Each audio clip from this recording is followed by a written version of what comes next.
So we have some people coming in already to the webinar. We'll just wait a little bit and then we'll get started.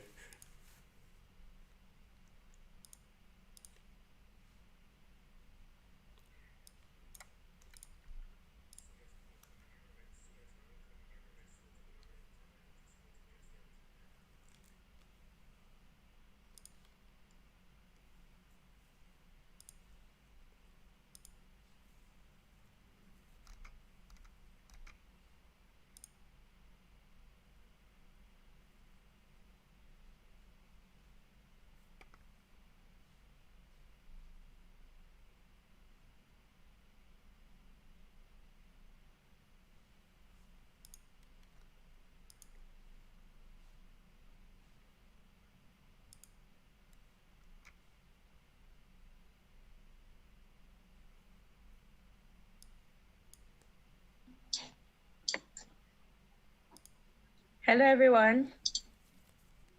Hope you can all hear me. Good day, everybody.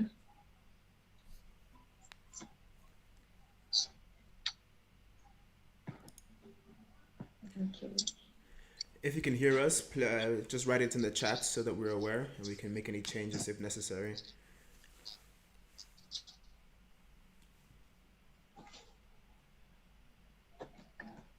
Oh, thank you very much, Ibrahim. Thank you, Haran. Hi, everyone. My name is Nelly Ebruka, and I'm the Marketing and Communications Team's lead for Spacehubs Africa. It is my pleasure to welcome all of you to this webinar. Thank you so much for taking out the time to join us and engage in this very pertinent topic. As we all know, it is unarguable that there is a need for us to work together as a team to ensure that space is used as a lever for the development for Africa. And as the African adage goes, if you want to go far in whatever you're doing, you have to work with others. So that is what Space Hubs is about. It's about building a community of passionate people to ensure that space is also used as for the development of Africa. And we have the vision of the African space policy and strategy that is building an African space industry by Africans and for Africans. Thank you so much for joining us today, and we're very excited to have you here.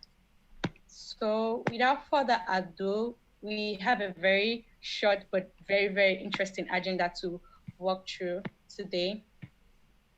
And I think Quick is just going to share his screen so we can go through the agenda. Are you not able to see it right now? Not yet. Okay. Let's try again. Share screen. So if you have any questions during the course of the webinar, you could just drop that on the comment section. Okay, so we are right on time. And so we have 4 topics that we'll be working through with today. And Kweku will be taking community building space, and Omalade would be discussing on commercial space and everything as a service. And Dr. Jacob will be talking on benefits of space exploration. And finally, we'll also talk about the Space of Africa platform by Z. Michael. So thank you so much for joining us. Right before we start, I would like to encourage everyone, just in case you haven't registered or signed up as a member of Spacehubs Africa, would encourage you to do so after the webinar. But right before the webinar is over, you're going to see so many reasons why you should sign up and join the community of passionate young professionals and undergraduates that are working really hard to see that the African space industry grows and that we fulfill the vision of the African Space Program. Okay, so I think right now we'll be taking our first speaker, Kweku. It is very exciting to introduce again Kweku because he is just share. Okay. Just a second. Yeah. Kweku is the founder of Spacehubs Africa, and he is very active in the African space industry since 2016, and he worked as a consultant for European Space Institute projects across the entire is just one of the ways in the African space community and the African space industry. Thank you so much for joining us here today, Kweku. And he'll be discussing on community building in space here in Africa. Thank you, Nelly. You have the floor, Kweku. Thank you for the introduction. Let me just quickly share my screen once again.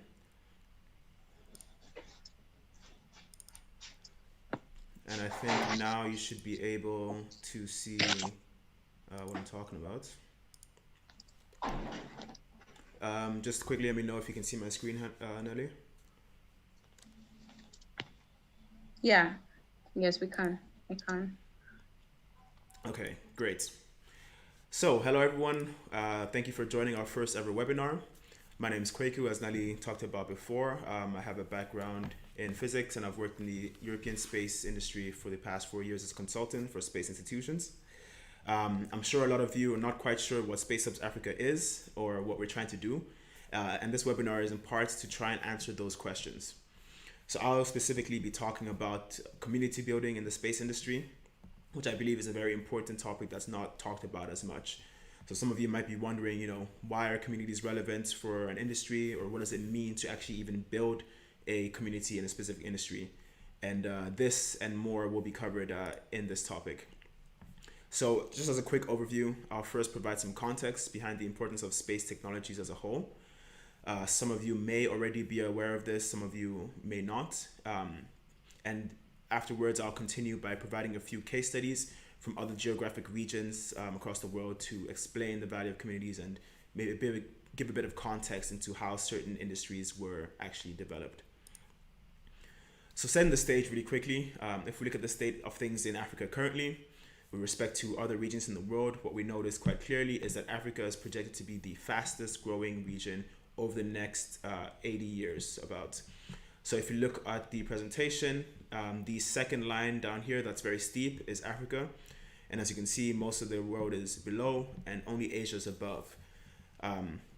So that means that Asia, in terms of total size, will have a higher population. But as you can see by the growth rates, the slopes of the lines, Africa is growing the quickest out of everyone. So why is this relevant? Well, when you consider some of the socioeconomic challenges on the continent, such as unemployment, low economic growth, and rising population, a rising population essentially exacerbates these problems, especially if these conditions are not addressed properly or effectively. So how does space apply in this context? Essentially, space technologies play a crucial role because they allow us to address a lot of these challenges. Space technologies, from satellite communication to satellite navigation to Earth observation, these all play a critical role for what we do on Earth itself. When we talk about space, a lot of times we're actually talking about the use of satellite and space technologies for the development of Earth. So it's very Earth focused. Space technologies have been acknowledged and can be used to address several of the UN Sustainable Development Goals. This is seen specifically with the Space for SDGs initiative, which I'll invite you to check out when you have some time. It shows a lot of case studies of how space technologies are used. But essentially, space technologies really have a lot of impact in terms of allowing governments and institutions to plan for the future and to adjust to any difficulties they see or they come across along the way. So what exactly is the space industry? The space industry is composed of a lot of different verticals, a lot of different segments. Quite broadly, you can think of it as in two components. You have the upstream on one hand, and you have the downstream sector on the other hand. What does this mean? The upstream space essentially covers all the steps related to the development and the manufacturing of space hardware and technologies, while the downstream space can be thought about as the applications that are developed from space hardware and technologies, such as mobile apps, analytics platforms, and things like that. There's one metric that you can use to segment the industry based on either the tools that get you into space or the data that you use then down on Earth for applications. In this current day and age with the global economy, you don't necessarily have to be an expert across all verticals, upstream and downstream. You can actually focus on specifically one or the other and then develop your industry through that way. So if we look at countries like New Zealand and South Africa, they have a very strong manufacturing base, which they then export to other countries, and they're also now trying to evolve their downstream markets a little bit more. I'll leave it to Omalade and Jacob, who are going to talk after me, to talk a bit more about trends in the industry and just more about the space industry in general. But if we bring it down to Africa, why is this all relevant for Africa? Well, quite simply put, the African space industry has been growing a lot, picking up a lot of steam over the past few years with increased participation from African countries, while South Africa, Nigeria, and Egypt really led the way for the continent. Now you see a lot more smaller countries joining in, countries such as Ghana, Ethiopia, Angola. They're all really looking to space technologies to help manage some of the problems they face on Earth and in their local environments, and generally trying to launch more satellites and foster more development and awareness of space as a whole. So now that we've set the stage a little bit, why should we care about community building? As they say, if you want to move fast, move alone. But if you want to go far, you have to go together. And this is something that I think can be seen when you look at a lot of different other countries and all the different regions. But essentially, in a typical industry, you have several components that interact with each other dynamically. Some of these elements are listed here, and there are key components which, when implemented well, can reinforce one another and raise the general level of the industry as a whole. Of course, if we look going on this list, businesses are the economic driver of an industry and provide jobs and opportunities for citizens. But the role of academia in developing the local capacities and local capabilities can't be understated. Academic institutions are also a great way for research and development efforts, and they help strengthen the upstream industries, which then cascade down, of course, into downstream benefits. Networks, conferences, and events, these are, of course, all very important building blocks for a healthy ecosystem, as they help facilitate the transfer of knowledge and build mutual collaboration and support within the ecosystem, which of course then can lead to more multiplier effects for the entire industry as a whole. Lastly, access to finance is something that I think everyone also recognizes as important, and it's even more so for Africa, where space budgets are not as large as in, let's say, the Europe or in the US. Speaking of the US, if we look at them as a case study, what we understand is that really the US ecosystem is one of the best, is the best in the world when it comes to the space industry, with very strong institutions across all boards. So the US space industry grew out of a geopolitical conflict with the USSR, which was driven by the space race, as everybody knows. Through this, the US really recognized that space technologies were a vital asset for the military, and a lot of US's development and advancements with space was driven through military uses. Space has, in general, largely been driven by governments up till now, with I think over 80% of space activities involving public institutions, either as operators or as investors, with the US being the largest spender on space activities, with over, I think, close to 50 billion or maybe even more dedicated by government institutions alone. And that doesn't even cover, the venture capital and the finance world, the private finance world in the US as well. Of course, we know thus as well that the venture capitalists and the private financiers in the US, they're generally more risk-taking as well and willing to invest in new and speculative technologies. And since the US has been active in the space industry since the 1950s, they've had a lot of time and to be able to build a history and also to build a very strong industry and networks. Of course, also on the startup support side, in terms of the incubators and accelerators, we see that there are a lot of space-focused and technology-focused networks as well. And even though the government and military drives the bulk of everything, there's still a whole community has built itself around those two elements, with the USA now really virtually ahead on every front. Looking at the European ecosystem, of course, the EU model differs slightly than the US model, as it's an intergovernmental organization. The EU uses space specifically for strategic autonomy, so really to try and foster a sense of independence and not an over-reliance on US technologies. So to allow the European independence and benefits for its own ecosystem. Of course, the US still dwarfs it in terms of budget and spending. So the US, I think, is nearly 10 times the size of European spending. But the EU takes a slightly different approach in any case. So part of why the EU has had to take a different approach as well is because the US market is largely closed to non-US suppliers. So for a European ecosystem to develop, it has to develop its own system. The European context is complex, as there are both national and international institutions that shape policy and funding as a whole, with around 40% of funding coming from national governments and the rest through the European Space Agency. This method, however, has actually strengthened a lot of ties between the nations and led to a lot of innovative forms of collaboration, although there has been some duplication and fragmentation across the continent. Where Europe really excels versus other regions is in the strength of its academic and research institutions, as well as the establishment of large multinational companies in space, with a large share of the launcher sector as well. EU policy also makes it easy for cooperation across borders and has different schemes to increase participation across the industry. What we see as well with EU is really they have a strong academic base, which they then leveraged through clever funding schemes and clever legislation to allow an ecosystem to actually spread up organically across all of Europe. Bringing this to the African ecosystem, of course, things are quite different. Africa is just getting started, while the EU and US has been involved for close to 50 years or over 50 years. Africa hasn't had the same history, of course, and so it'll take time to build the same level of networks. The comparison here isn't really to say that Africa needs to copy the approaches of the US or the EU, but rather to understand and that by leveraging these factors, it can develop its own strategy that focuses on maximizing the potential of its own ecosystem by connecting these different verticals together and allowing them to work dynamically together to bring about something new and bring about something that lasts.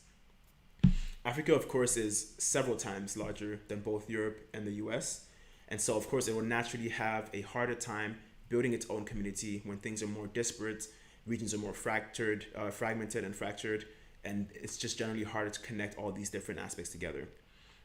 Of course, access to finance is also always a challenge with so many different needs on the African continent. It's hard to prioritize sometimes, but these are all challenges that Africa has, but that can also be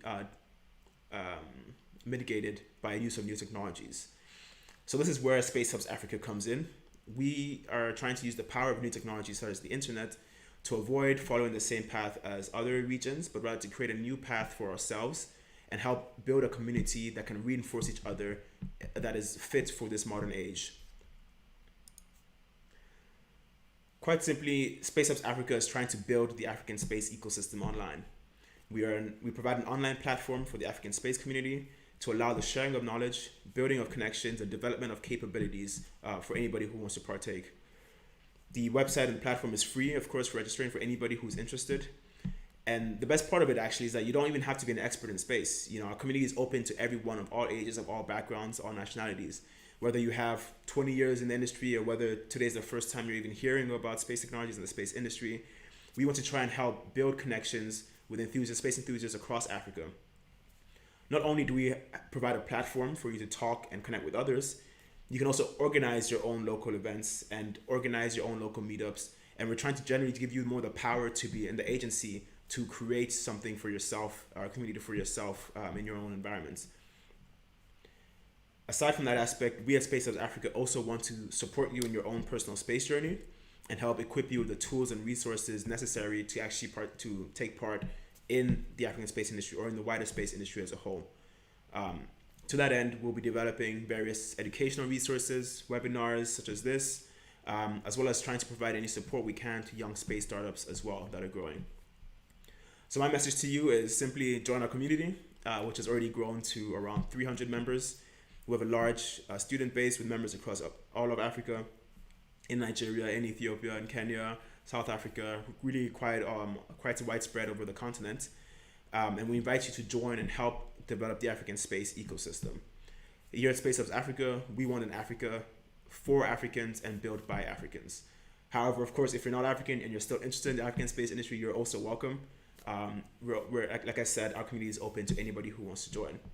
So to join, all you have to do is go to community.spacehubs.africa and there sign up, and you'll be able to have access to all our resources. So webinars like this will be on there. You can have access to our forum where there's a lot of discussion going on various space topics. See what local events are going on around you, and eventually build your own network and grow your own community as well. So that's it from me. Thank you all for listening. I'll hand over back to Nelly and see if there are any questions. Thank you. Thank you very much, Kweku, for that very enlightening presentation. Like, I've personally learned so much, and the comparison on how America and Europe actually built their own ecosystem and the need for us to create our own part, I think it's very important. Thank you so much for pointing all of that out to us. So I don't know if there are any questions. We can take one or two questions right before we move to the next presentation. Any questions?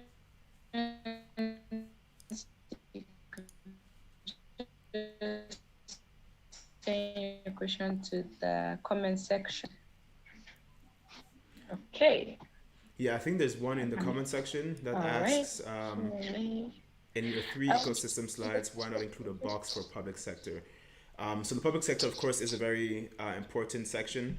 I didn't want to focus too much on them individually, rather focus on different verticals where they actually act on. So the public sector, as you saw in both in businesses, academia, networks, events, the public sector has its influence all over each of those verticals. And it's very important for the public sector to be involved with all of those verticals to really have the impact that we would want. So that's why I didn't have a specific one just for it, because it really has an overarching impact.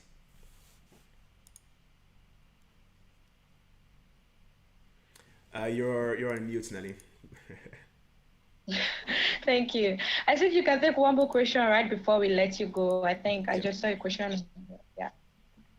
You said something about what this industry is. There's another question. What is the space industry? So I touched upon this in my presentation just a bit at the start, but essentially the space industry you can think about as 2 different components. There's the upstream market, which is really all about development of space hardware and space technologies. So rockets, satellites, ground stations, anything that needs research and development to develop new technologies. The downstream market can be thought of as space applications, so the use of space data and space technologies for new technologies. So, for example, the use of GPS navigation signals to develop mobile apps mobile navigation apps, for example. That will count as this downstream space market. So downstream is the application of space technologies such as satellites, rockets, satellite data, and the upstream is actually the development of these hardwares and technologies to actually enable the downstream side.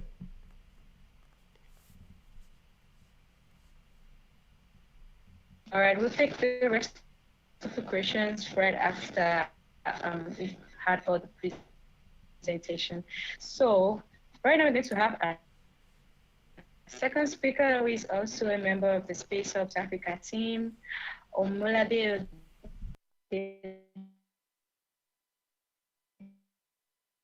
Tara, at the sector, everything as a service. So, hello guys, thanks again. My name is Omolade Odetara, and I be taking the topic on the commercial space framework, everything as a service. So I'll just be sharing my screen.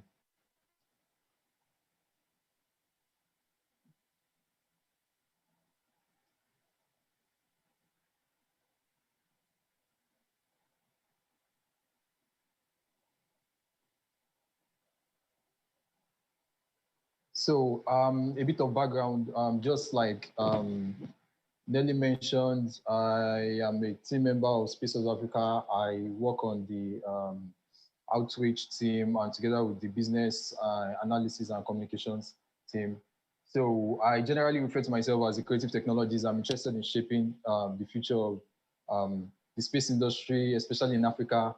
And we can very much see that humanity is largely becoming spacefaring. So I do intend to do everything I can to speed up that effort. Generally, I'm presently product manager. I build software products in the transportation industry. And so let's get to our topic today, commercial space framework. As a service interview, an overview of and as a service framework, generally, as a service is usually set of solutions that can be provided the um, over the internet. They are kind of like cloud-hosted solutions.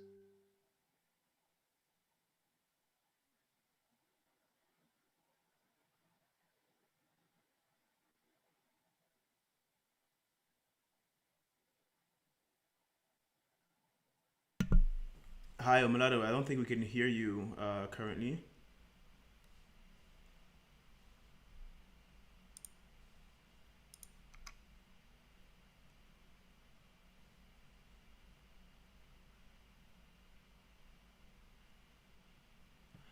We'll just wait 1 second while Omalade tries to fix his audio issues.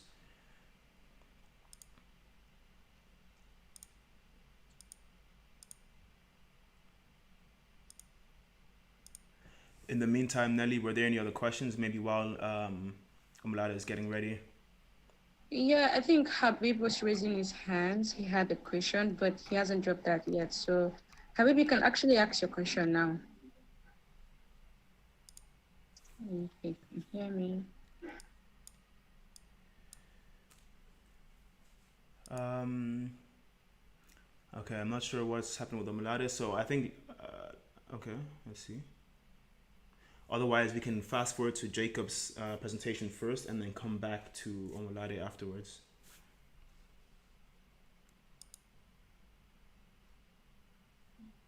Yeah. Okay, Habib doesn't have a question. Okay, I think we could go to Jacob's presentation quickly. Okay.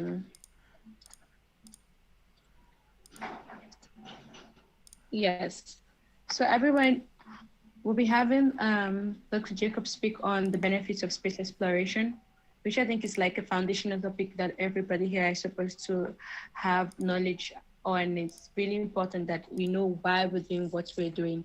So Dr. Jacob is a space science expert and has published over 10 scientific articles. He has a PhD in astronomy and astrophysics solar at the Hunan Astronomical Observatories at the Chinese Academy of Sciences. Yes, thank you so much for joining us today, Dr. Jacob. Dr. Jacob is also a member of Spacehubs Africa. The floor is yours. Thank you, Nelly. Good evening in China, good afternoon in West Africa. I'll be sharing with us space exploration.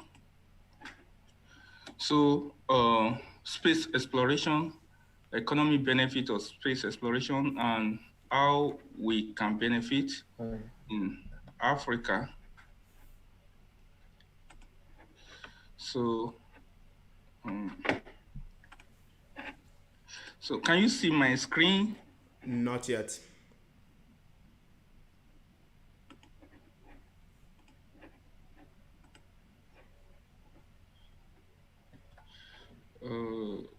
Excuse me.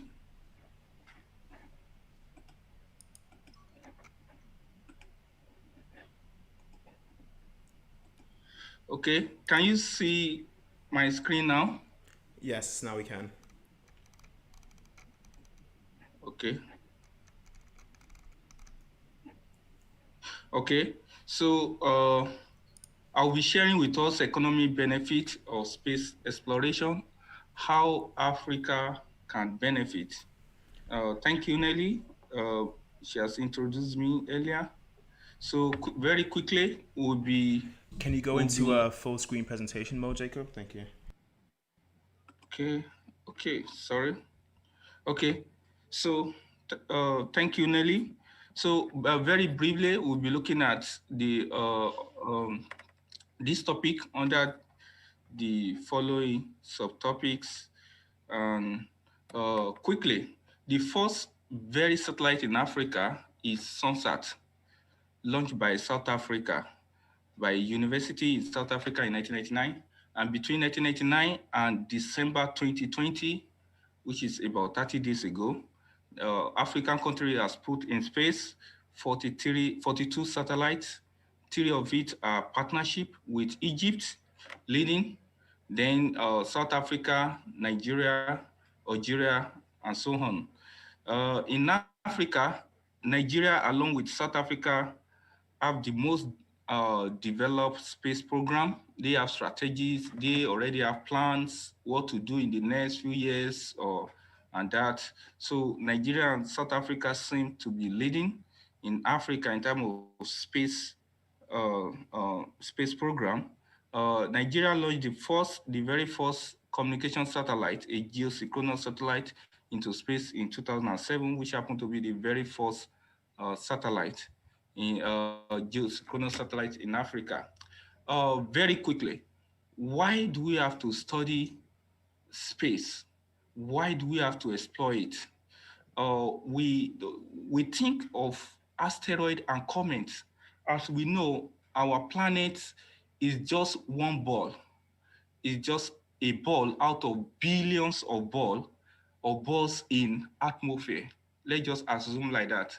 When we talk of space, there are billions of bodies of different sizes moving at their own different orbit. And sometimes we have asteroid. Asteroid could be referred to minor planet, that is smaller planet, do fly close to us at the different time. And it is very dangerous if this hit our head because it could end human civilization.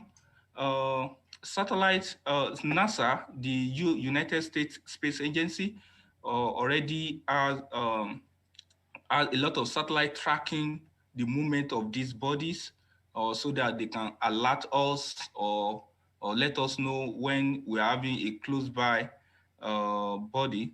It can be tracked from this website. Then another reason is alternative home.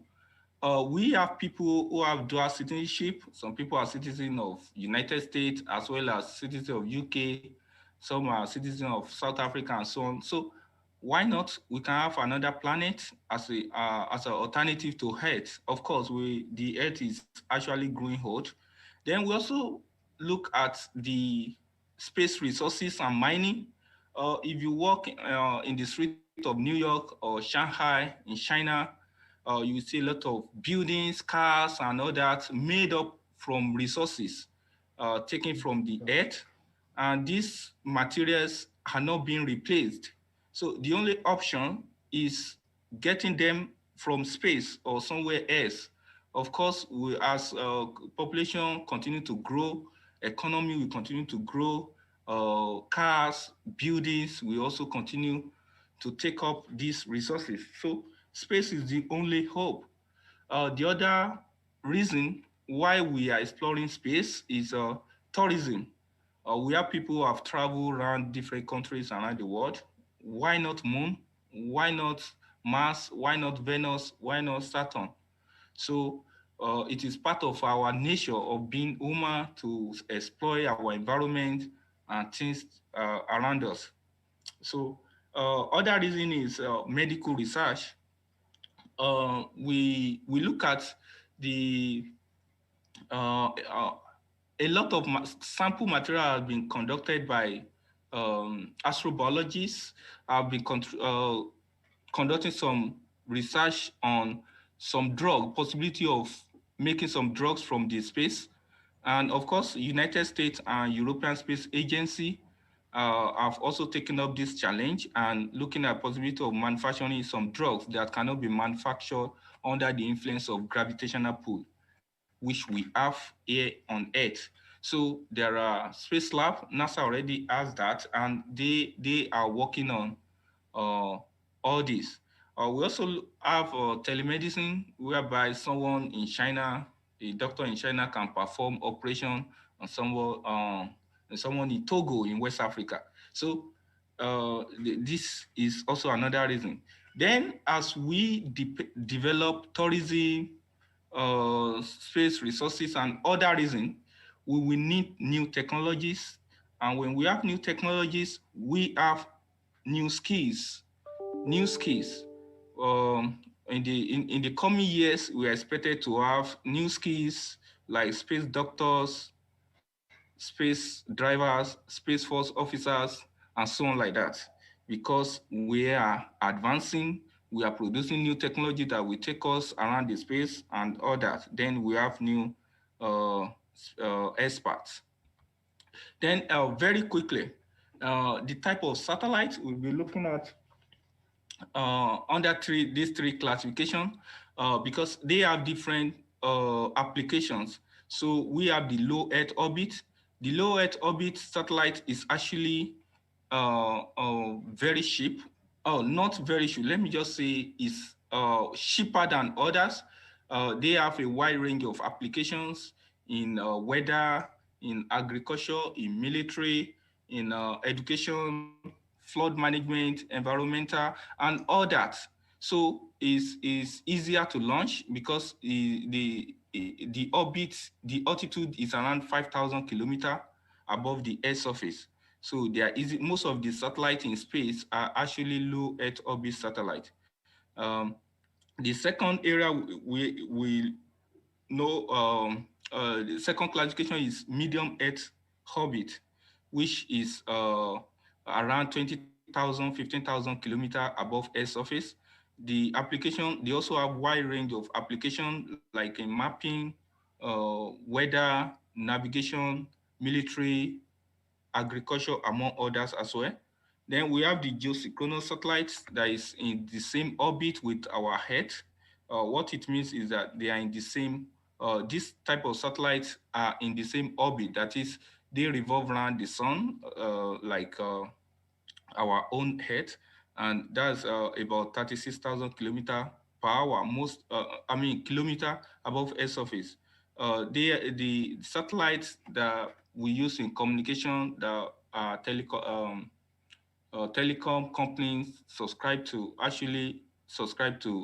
services from geosynchronous satellite, where we can have other that have another wide range of applications in earth, military, communication, and all that. Then in Africa, a number of companies are making use of uh, downstream aspect of space science in agriculture, uh, particularly South Africa. South Africa has is the most advanced country in this area in Africa, whereby a lot of farmers now have the cloud-based data storage. They also have real-time weather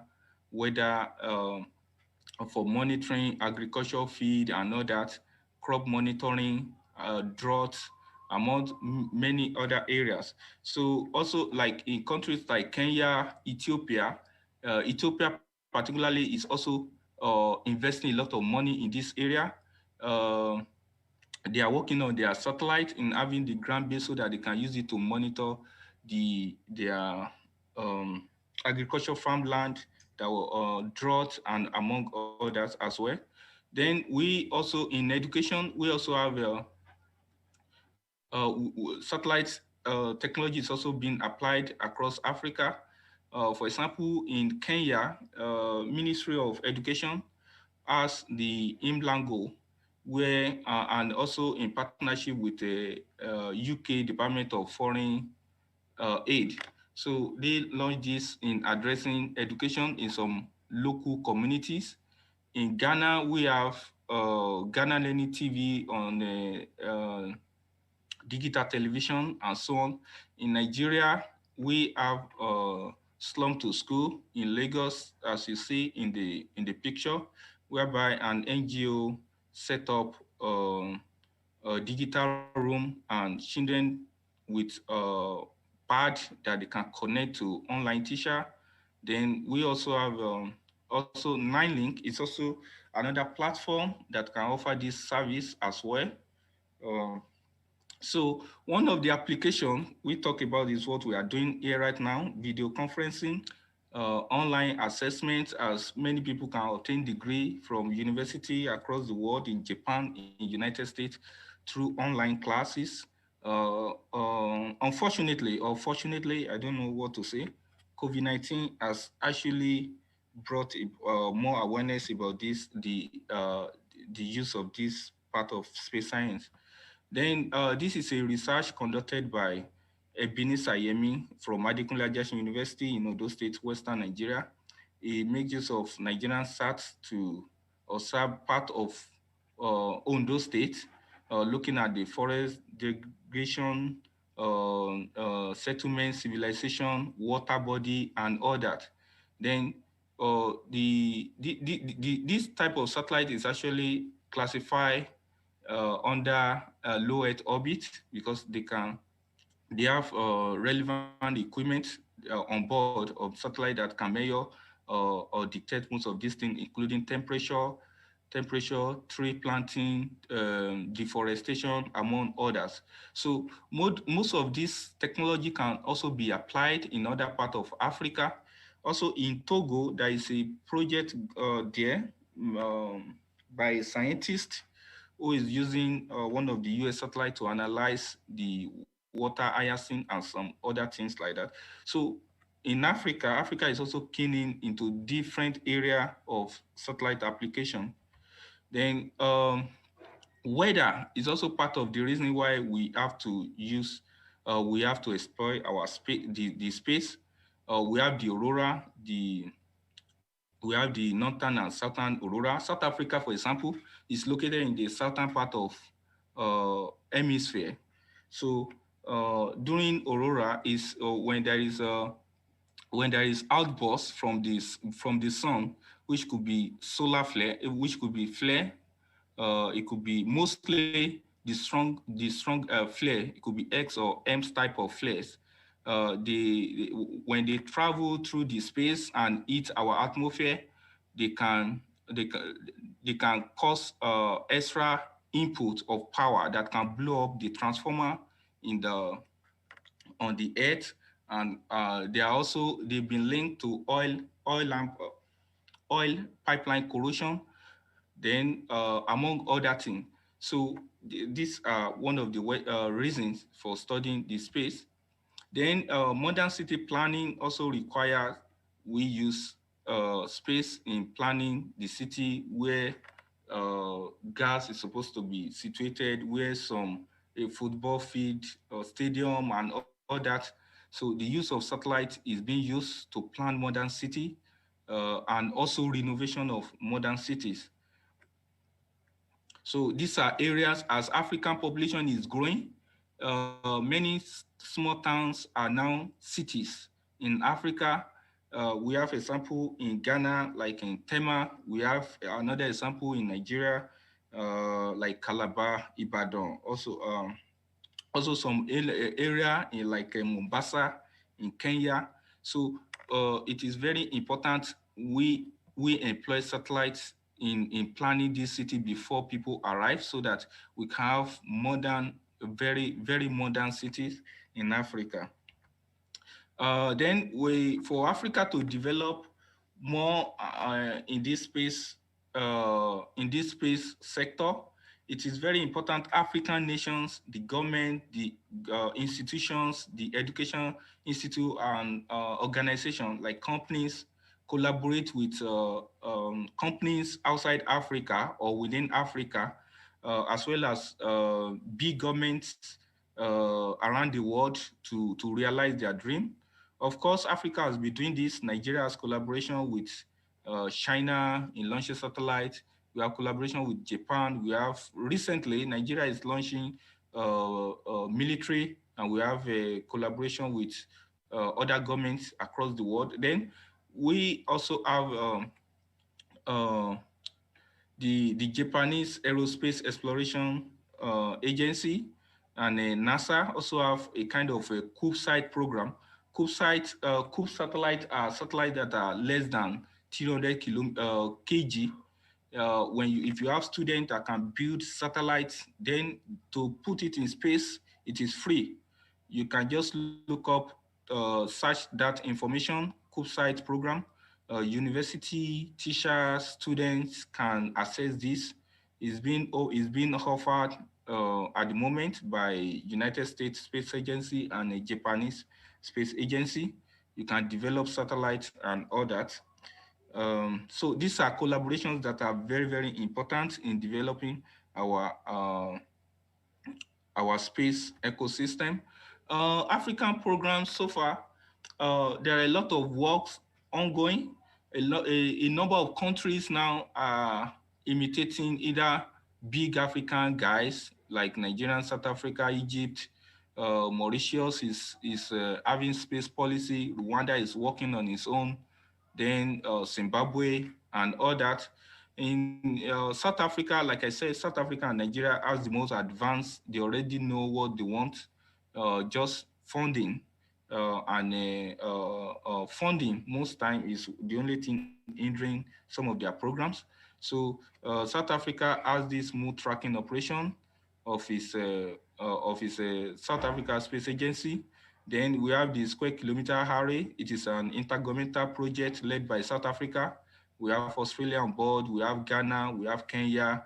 We have Namibia and some other African countries on the on this program. And is the this kilometer array is the largest project of this type in the world. It doesn't exist anywhere. Oh, sorry, is the biggest in the world.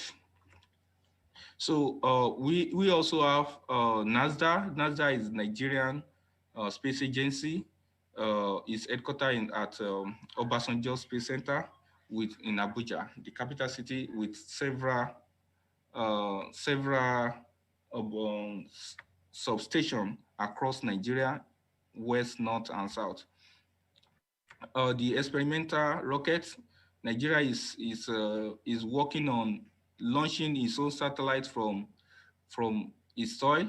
So they have the transportation site in Lagos, and they've been working on that to have a rocket that can place satellite in the space. Also, NASDA last year also launched telemedicine to help the Health Department, Ministry of Health in Nigeria, to fight against COVID-19 by launching telemedicine facilities in some regions, even to some smaller towns across Nigeria. Uh, Nigeria also has a lot of programs on board. Like I said, they are planned to send astronauts to space and all that. Then, like I said, a number of African countries are working hard to join the club. We have Algeria, not limited to this, actually. We have Algeria, we have Kenya Space Agency, we have Ghana Space, we have Egypt, we have Ethiopia. But recently, Ethiopia is putting a lot of energy. Rwanda is also putting a lot of energy. South Africa is not relenting as well, same as Nigeria. Um, yes, this is me 10 years ago at Nigerian Space Agency headquarters in Abuja. Thank you. Thank you so much, Dr. Jacob, for that very amazing presentation.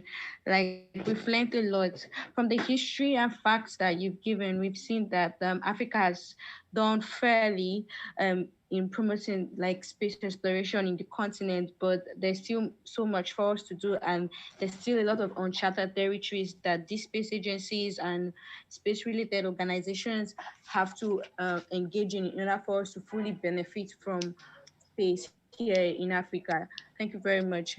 I don't know, we could take one question for Dr. Jacob right before we go to the next presentation. Is there any question? Or we could take that after all the presentations. Just kindly drop your question in the comment section and let us know.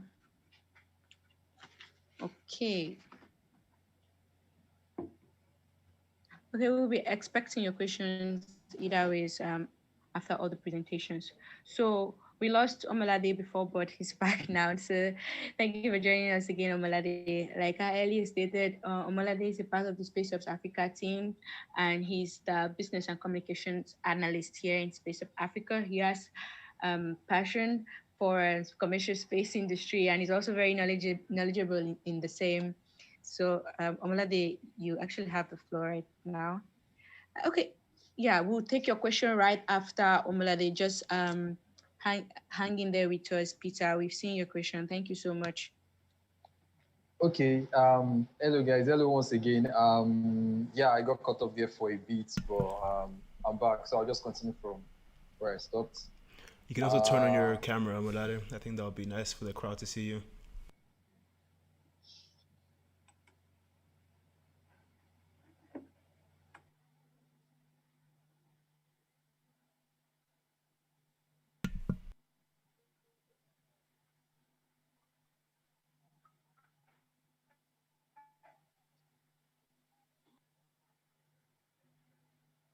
So, like I said, I'm just going to be talking about the commercial space framework, anything as a service. In general, anything as a service, it includes all cloud infrastructures that people can order over the internet. Like X is usually used as more like a placeholder for many other things. It can be interchanged with infrastructure as a service, platform as a service, or most commonly used is software as a service. So the model generally has applications in also physical products and hardware products, but in general, it's usually more common in the software segment. And the model is such that rather than executing a one-time sale, so manufacturers find a way to servitize their products. By servitize, what I mean is that like you sell solutions and outcomes to customers rather than the tangible product itself. So instead of just providing an hardware or a particular physical device, you kind of provide the value, the experience, you deliver the value to the customers. So the way it has been is that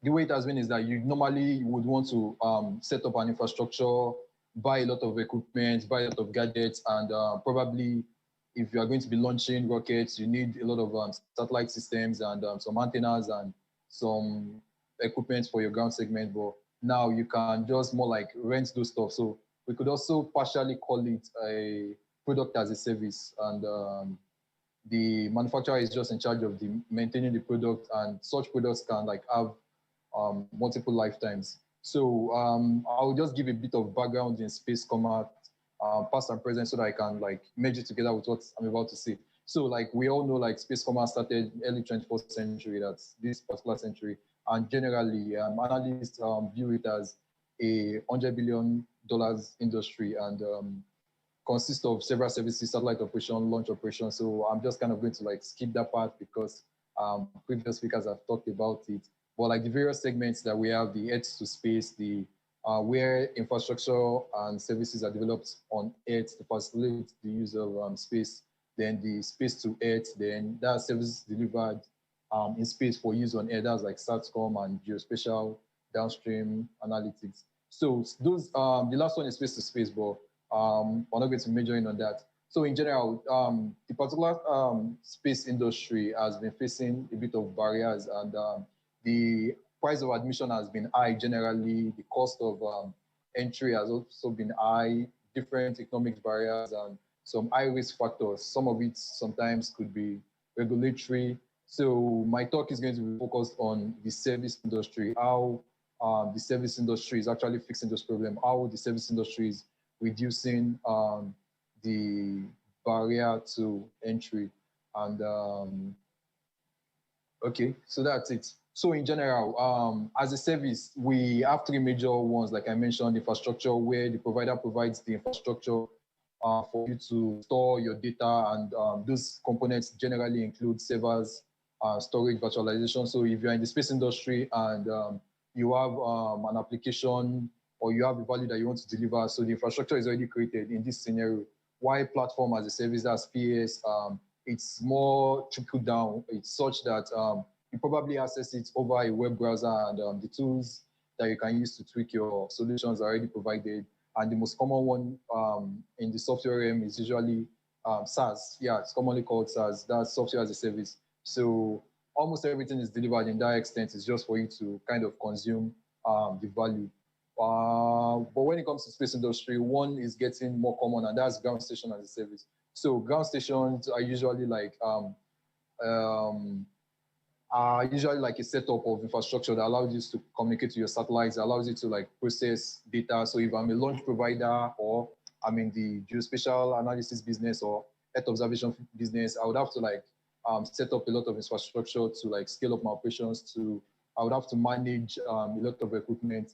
But companies that are now involved in ground station as a service, they kind of provide that service. So I don't have to like spend a lot of capital in setting up my equipment. I don't have to acquire a lot of infrastructure or IT technical expertise before I can like consume value and also deliver value to the end consumers. But I just want to mention that XaaS, that's anything as a service. In some cases, also called everything as a service. It's not actually limited to the four that I've mentioned. We also have database as a service, data as a service. There are probably up to like 20 that I can like think about now. Network as a service, and global security as a service. But we'll just keep towards ground station as a service. The company is already servitizing products. One of the most popular among them is AWS, that's owned by Amazon. So AWS ground stations, this kind of like I mentioned before, a fully managed service, lets you control your satellite communication, your process, allows you to scale your operation without worrying about building or managing your infrastructure. So you use satellites for various variety of use cases, including weather forecasting, surface imaging, communications, and video broadcasts. For example, if I'm in the video broadcasting business, I may not necessarily have to like set up and launch my own satellites up there. If I'm in the launch business, I do not necessarily have to like launch my satellites to communicate with my rockets and with mission control. Ground station as a service already like takes care of everything in between. Then same with Azure Orbiter, which is owned by Microsoft. Generally, they do refer to themselves as a fully managed cloud-based ground station as a service that enables you to like communicate to your spacecraft and your satellites communications, your downlink and uplink data. They process your chain services, and everything is like done in the cloud. So all these kind of like lower the entry barrier such that almost anybody with a little bit of preparation can leverage on all the existing networks. Another example that I've displayed here is Varsite RT, that's Varsite Real-Time Earth. So they provide Earth observation, remote sensing, and all these services to the remote sensing communities. So they also boast of it being much more affordable than owning your own equipment. And the model of this is, for many of this, is kind of usually not a one-time. Your payments can be recurring. It can be on a yearly basis. It can be on a monthly basis, or sometimes daily. In some scenarios, it's also like based on bandwidth, like a sort of pay-as-you-go service, like on demand, more like you are renting it, and your payment is based on whatever you consume. Spacecom also is another company. Theirs is slightly different. What they do is mission control as a service. So they provide you a mission planner software that allows you to like plan your mission, set up your task, and send some daily commands and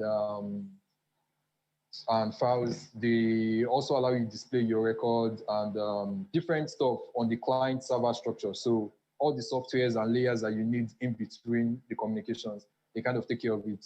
LiveSpace also provides ground segment as a service. And another peculiar one is the launch company. Up to now, we actually have not really seen something like this. But the launch company, what they do is to design mobile launch sites that could be used by multiple launch providers. So as a launch provider, for example, you wouldn't probably, if you're just starting up, you don't want to spend so much time to building your launch site or your launch pad.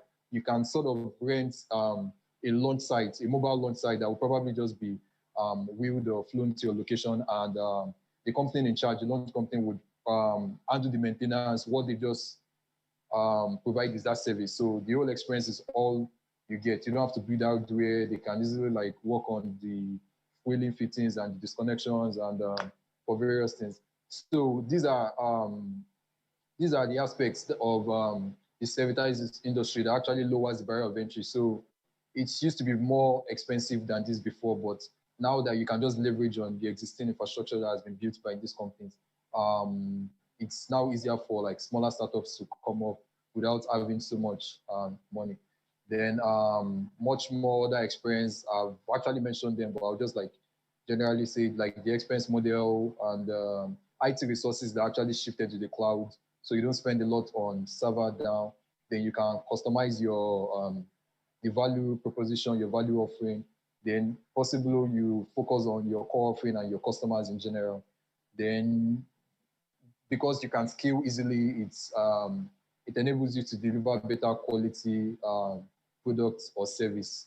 And it's more predictable. So based on the information you gather and everything like that, you can predict how much value your customers will be providing and will be getting from you. And the general disadvantages, I mean, why you would not want to do it is not as much as the advantages, but just like possible downtime, performance issue on the provider side. But like usually they have such big infrastructure, so you don't have to worry about that one, and it's now kind of like an advantage to you. So I'll just generally like conclude by saying, since we've been mentioning that over time the price of admission is becoming lower, so we are looking forward like in the future where ultimately anybody can probably set up a small space company and offer value to people.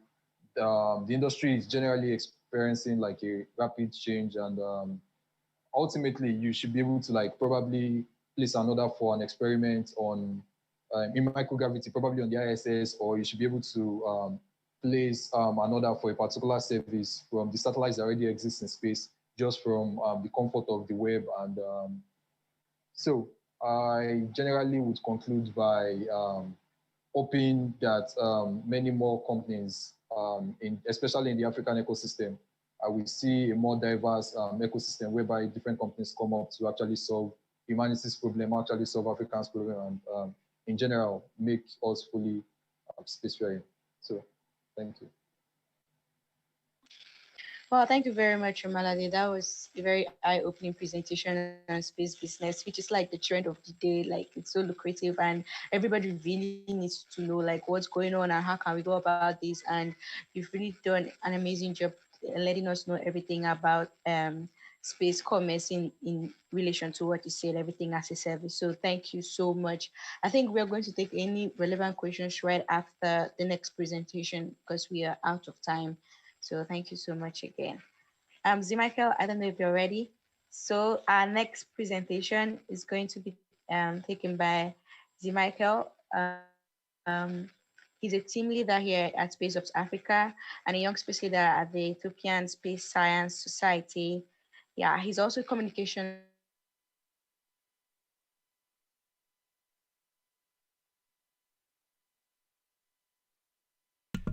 Nelly, I think you dropped off for Analyst a at Spacehubs Africa and has.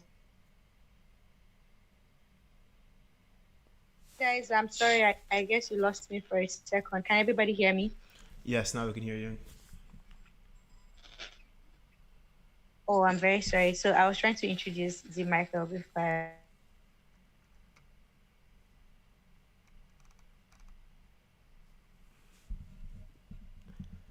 I went off. So yeah, Z Michael has aerospace engineering researchers and 2018. Thank you very much for joining us, Z Michael. All right, thank you so much, Nelly. So I'll just go ahead and share my screen to start the tutorial for the website.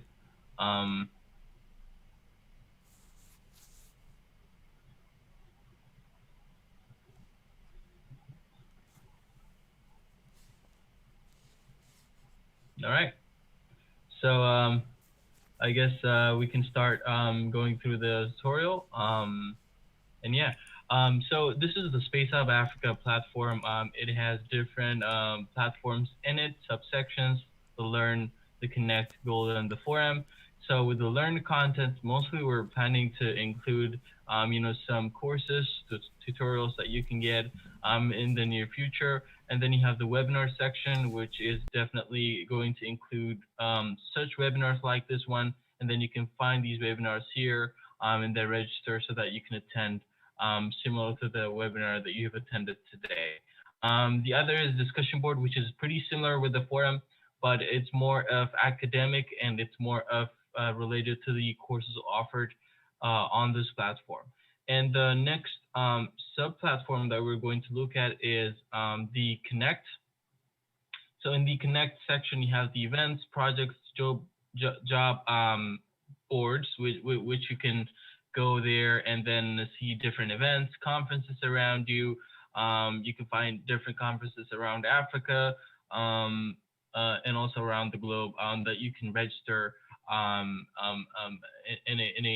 a fast-paced environment.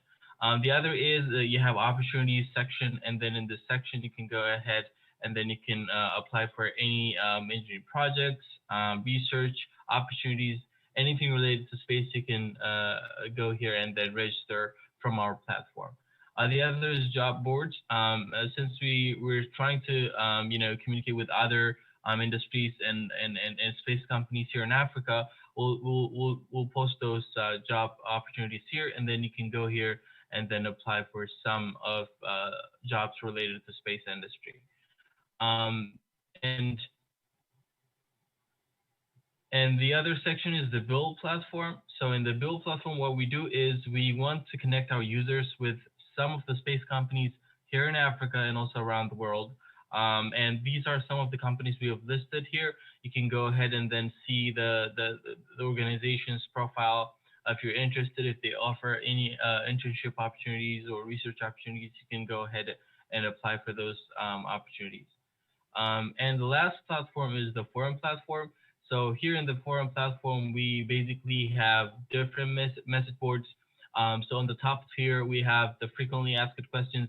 So if you have any questions related to the platform that have been already answered by one of our admins, you can find them here.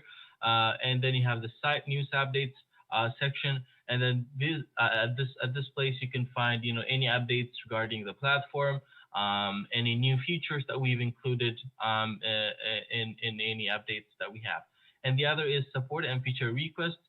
So if you're having troubles of logging in or creating a post or navigating through the website, you can post your questions here, and then one of our admins will definitely answer your question.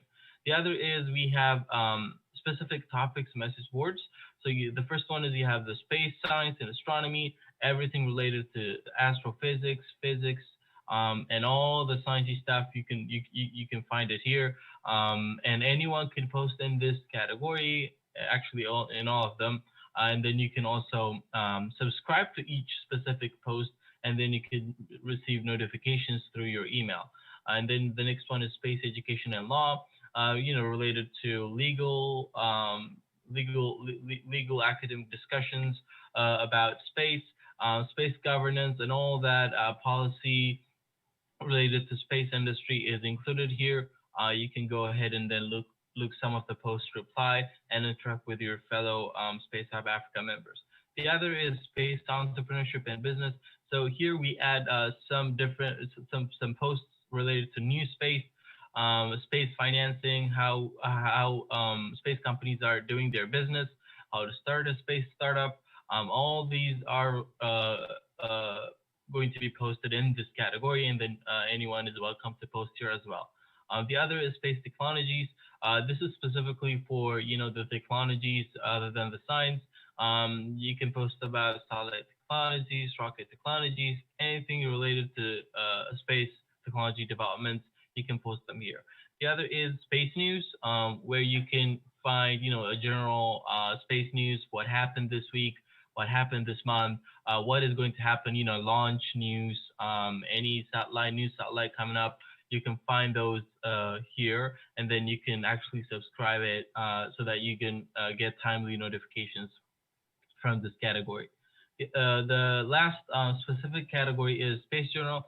So this one is if you have a post and then you're not able to find a category for your post, you can post it your topic at Space Journal, and then people would definitely reply to your post. The final one is off topic. So if your post is not related to space at all, you can also post your welcome to post in this category. And just to get the interactions and the networking going on, you can really post in this category, which is not related to space. Anything, for example, about computer science, if you want to post about computer science, quantum computing, or anything like that. If you want to post about economics or anything that is very different from space or even life, you can post it here. Yeah. So so for example, if I click in one of the categories, I will find some of the posts here, and then you can see that the number of the replies here. If I want to reply to a post, I have this text box. You can write your post and then hit submit reply.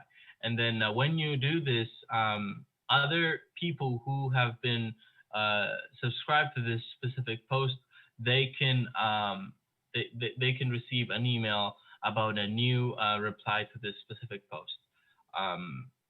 Yeah, so you can do this anytime that you want. And by doing this first, you have to read some of the rules that we have. So you have to follow our code of conduct, additionally to the specific forum rules. And then please read before you post anything related to space. And then they should adhere to the code of conduct in addition to the specific forum rules. So we really encourage you to read these before doing any posts. Yeah, and one last thing is that you can customize your profile here. You can go ahead and then customize your profile. I think it's since we're trying to include other organizations that offer job opportunities and internship opportunities. It's very ideal to update your profile, your experiences, what you've done in the space sector, so that once you apply to these opportunities, the organizations that you're looking for will be able to look at your profile and then include it into your application. So that is possible through our platform. One last thing is that you have to read our code of conduct before using any of our platforms or subsections, the Learn, Connect, or Build, or Forum. You have to look into these rules and regulations before using some of our platforms. This is it, and then you can receive notifications here. If you've asked a question, you can receive you can receive replies here, and then you can also earn points when you make posts, right? In any categories, when you make a post, you earn points. So you can see your points right here. And here it is, our platform. If you have any questions or concerns, please let us know, and then we can answer your questions. Thank you. Just to add on what Zamichael was saying, the platform as well is user generated. So you are welcome as well to post yourself in all of the different aspects. So in Connect, you can also take part in Build, and in the forum, you can write there by your own will and your own agency. So if you have any ideas of what you want to, if you have any ideas of events that are going on around you, you can post them there. If you have your own company that you're building, you can post it in the Build. And if you have ideas for forum topics as well, you can post it all there. So it's really a community platform, a social media. Everybody's invited to participate. Everybody's invited to start things themselves. You can talk to other members on the platform itself. So it's really just open to anybody of all skill levels, just to reinforce that again. Well, thank you, Zamichael.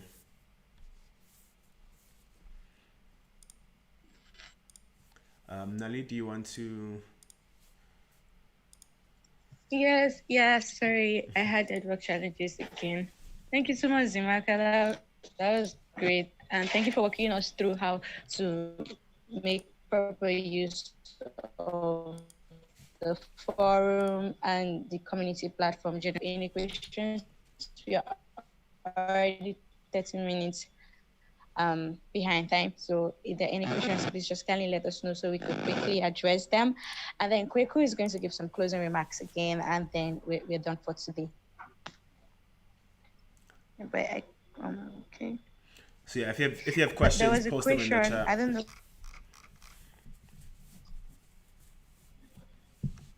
Okay. Okay, there was a question on space education in Africa, and by Abutu Peter. I think that has been answered already, but just to maybe lay more emphasis on it, if someone would like to say anything about it.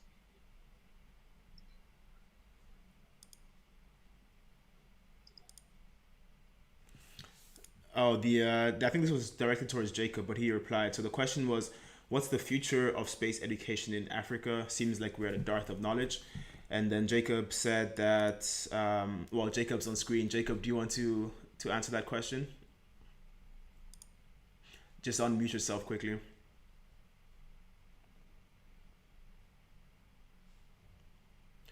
Jacob, you have to unmute yourself. Sorry. Oh, sorry, I was talking. I didn't unmute myself. So the future of space education in Africa is very bright. Okay. Why? Okay, Because we all understand, and then no further question. Quick is going to take that. we have the potentials. We have more than enough. We only need the resources. I mean, the infrastructure to support the knowledge base. So there is no problem about that. And like I answer your question, we are working on creating space-related courses, and we are introducing it to different institutions, different universities, also companies that are interested in getting involved in a downstream space sector. We're also working on collaborating with them. They are free to contact us. We are online. We have emails and all that. So it's the future is very bright. Yeah. Thank you, Jacob. Yeah, I couldn't say it any better, so I'll leave it at that. We have a second question from Peter, who says, "What's your calendar for this year like, and how can we actively participate, and any meetups?" So what we're going to try and do coming forward is we're going to try and have more regular webinars for the community on different topics. So if you have ideas of topics that you want to hear about, experts you want to hear from, feel free to message us. The best way to take part is to join the community.spacehubs.africa. Someone will post it in the chat again, so you can just click the link and sign up. And then once you're in the community, you can just take part on the forum. You can write things and connect. You can write things and build. It's open to everyone. You can follow us on Twitter, Spacehubs Africa. Follow us on Facebook, Spacehubs Africa. Follow us on LinkedIn, Spacehubs Africa. And that way you can stay in touch of all the things we have planned, and we'll let you know, of course, anything that comes up. In terms of meetups, we want to organize those as well. So that depends also on the community.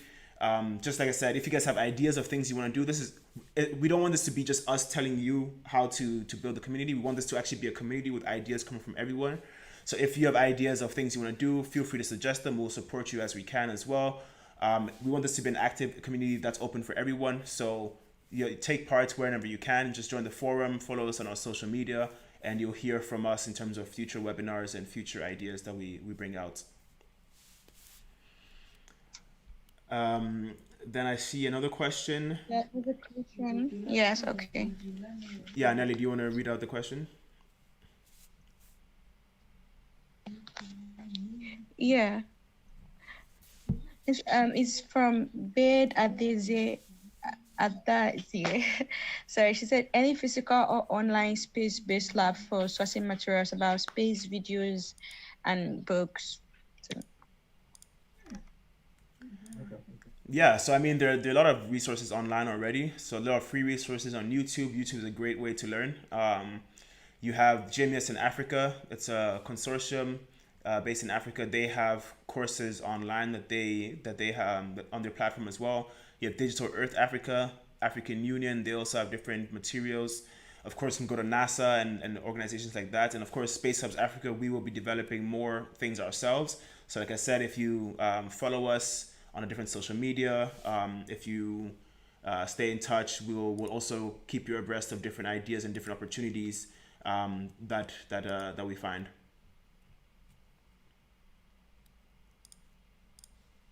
All right, great. Thank you so much, Michael. So I think those are all the questions. In terms of the slides, so everything related to the webinar will be available on our platform on Spacehubs Africa. So if you join the community platform, community.spacehubs.africa/webinars, that's where all the information related to the webinars will be. We'll post all the material again on our social media so you know exactly where to go. But everything will always be on our platform. So as long as you're a member of Spacehubs Africa and you have an account on our community platform, you'll always have access to anything we do and any other resources we have access to as well. So I'd invite you to join our platform to have all the materials afterwards. Aside from that, I don't think there are any further questions. Like I said, you can get in contact with any of us through our social media, through our platform itself. We want to thank you all for joining us. Thank you for being a part of our very first webinar. We are planning on having several webinars coming up in the future on different topics. If you have ideas for topics, feel free to reach out to us. Feel free to talk to us. And we look forward to having you guys join our community and be a part of the African Space Revolution. Thank you all once again. I don't know if anybody else wants to have any last words, Jacob, Nelly, Omolade, or Michael, but I think generally they are the same opinion that we look forward to having you join the space journey as well. Space is something that is open to everybody on Earth, and I think everybody has a keen connection to it and a very personal connection to it. So we just want to help grow the community in Africa and reach for the stars, as it were. So thank you guys once again, and enjoy your weekend. Yeah, I think from the faces of Michael and Mlade, and I think they agree with what we're saying. So thank you all. We'll be ending the stream. Yeah. Thank you for the wonderful close, Kweku. It's been a great webinar. Great. So like I said, everything's on the platform. We'll be ending the streams right here. So thank you all. Have a nice weekend. Bye. Yeah.